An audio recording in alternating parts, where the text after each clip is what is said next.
Lately, I've been experiencing extreme overwhelm and some insecurity.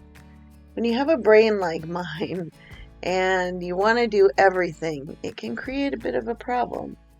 So today, I'm going to work on finishing up some works in progress, doing some painting, and I'm going to ramble about what I've discovered lately. I hope it's helpful to you. Grab a cup of tea and enjoy. On my to-do list is a commission for a client, but it's not due till the end of May. So I'm going to prioritize some flower paintings for Mother's Day. My friend owns a barber shop, and he asked me to put paintings on his wall. In fact, he designated a whole wall just for my artwork, which is so cool. But I thought he was doing this just as a favor to me. And then I realized he actually really likes my artwork and really wants to have it on his wall in his shop. So that was a pretty neat revelation. And one of the cool things that came out of it is I sold a painting. This was a painting that someone commissioned from me back in um, September. And I had finished the painting around that time. And after a couple months, the person who commissioned it finally gave me some money, $50. He then asked if he could make payments, and what else was I to say but yes, and then never paid me the rest. I sent a few messages. He basically just completely ghosted me. And here I was thinking, what am I going to do with this painting? Because it's not really something that I would want in my house because it's very specific to this man's tastes. So I ended up putting it on. I ended up putting it on my friend's barbershop wall, and within a week it sold, and it sold for more than my original asking price. And the person sent me a message saying, I absolutely love this painting. So I guess the takeaway from that is not everybody has the same taste. And while you're sitting there feeling worried that somebody might not like your art, there is somebody out there who likes your art. So it was a very validating experience. Another funny thing about that is I had put some paintings in my art stand this summer, some little 5x7 paintings, and I had priced them pretty low, to be honest.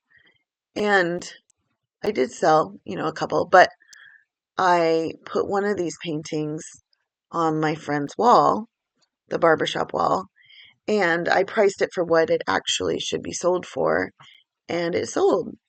And it's just so validating, and I'm starting to realize that, wow, I really can be an artist that can earn an income from selling my art. So I guess the takeaway is to, don't let that imposter syndrome take you down.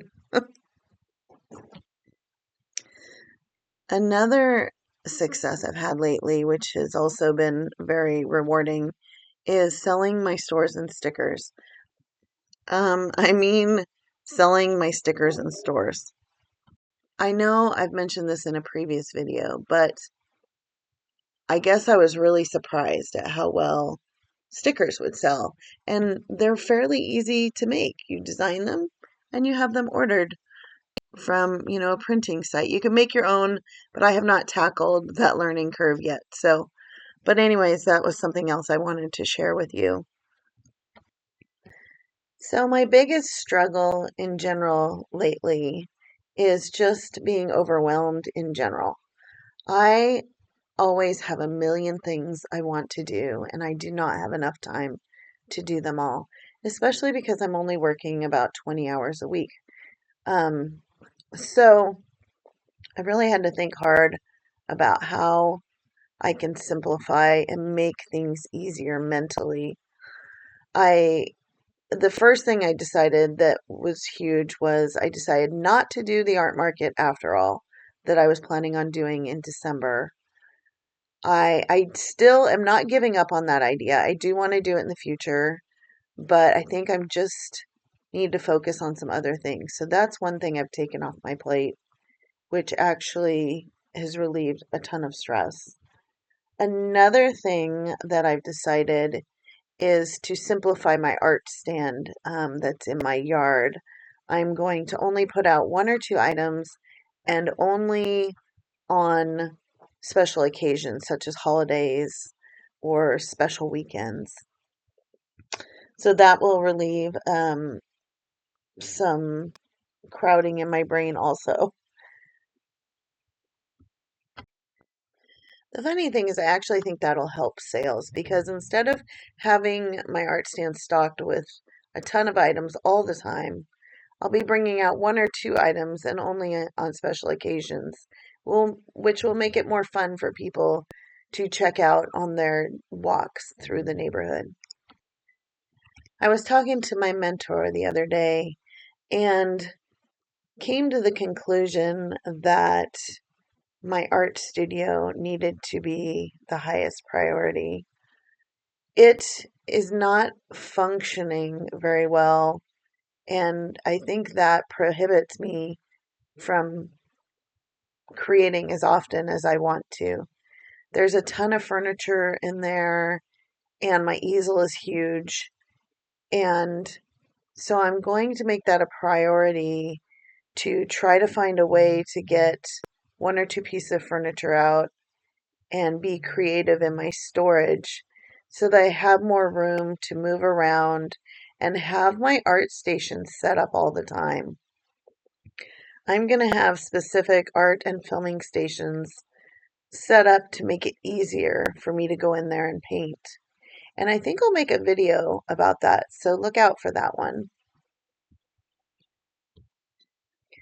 I think when I had such high expectations for myself to accomplish so much, I was perpetuating a constant feeling of failure because I was never living up to my unrealistic expectations. And now that I have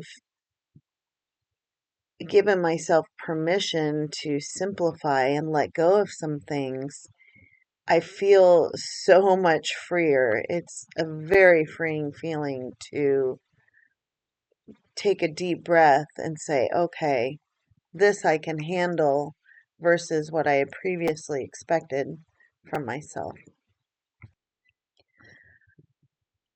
So once I have finished all my works in progress and I've renovated my art studio to a well functioning machine, I get to start fresh, kind of.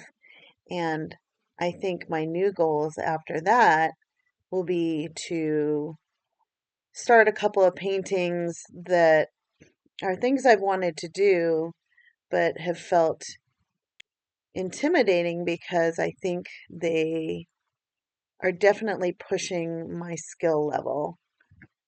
But I know I'm not going to grow if I don't actually try to rise to the challenge. So I absolutely love painting the things that I already paint, but I'm really looking forward to trying to express something that comes from my own imagination and my own heart and soul.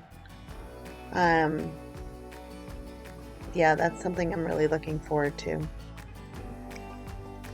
So I'm finishing things up, regrouping, and setting up for the next step and moving forward.